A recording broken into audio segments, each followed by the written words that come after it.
friends, it's Peter, and it is not Saturday, it's Thursday, and I'm making my video a couple days early because I have a really busy weekend.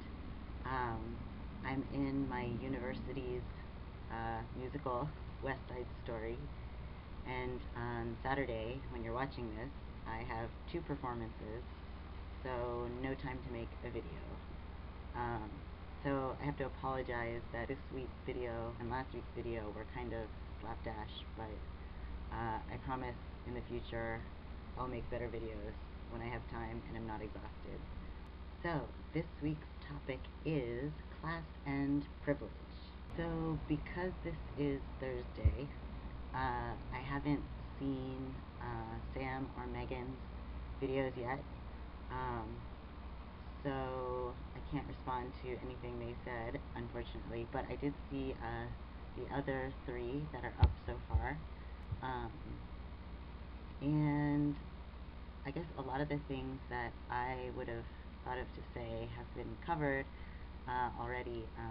But JT made a lot of good points about class and access to resources. And medical options, things like that.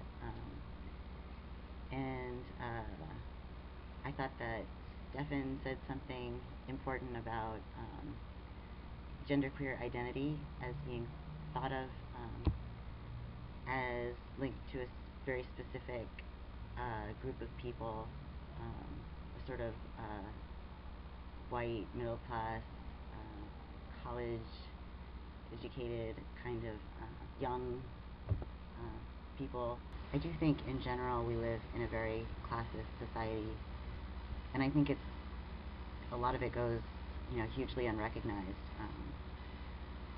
Unlike racism and sexism, which people are talking about, they might not always be aware of it in its manifestations, but people at least talk about it. I think that a lot of classism goes unnoticed, and people of a certain social status are awarded an amount of respect that can be sort of a shield, I think, from other kinds of prejudice, such as prejudice against gender nonconforming people. For instance, when I was working in an office, which sucks, by the way, I took the subway to work, and I would notice people, looking at me because I look different and I stand out, and I think I did more so before I started hormones. I just looked very queer, and it wasn't really apparent to many whether I was a boy or a girl, so they would kind of look at me and try and figure it out, I think. But if I saw them looking at me, they'd get embarrassed and look away. And I wasn't ever verbally harassed in this setting. I didn't have to worry about physical assault.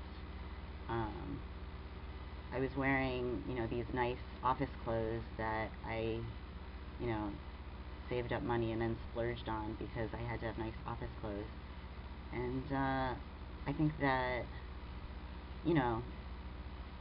both the atmosphere of the place that I was in and the way that I was presenting myself, even though I looked different, people weren't going to mess with me. I've been lucky enough in my life that I consistently seek out these environments where I might be the queerest one there. In fact, usually, okay, always am, but it doesn't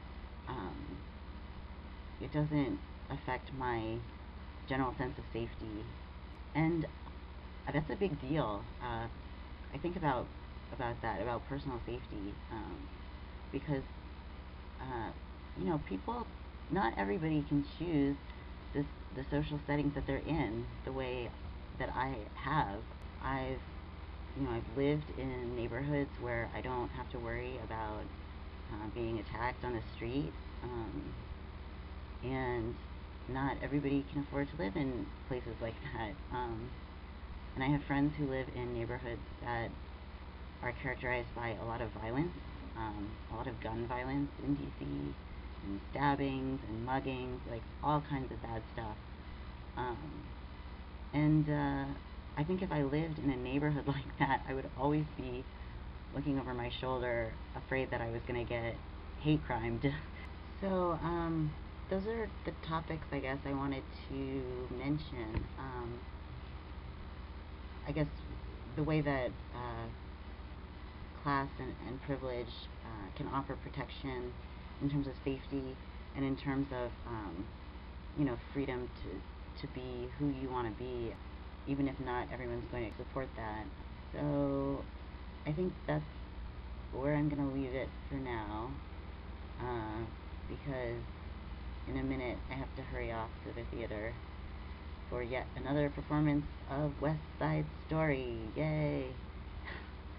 And next week it will all be over, and I can start making fancy pants videos that aren't thrown together in a hurry. So hopefully you'll enjoy that, and for now, have a nice weekend and a nice week, and I'll see you soon.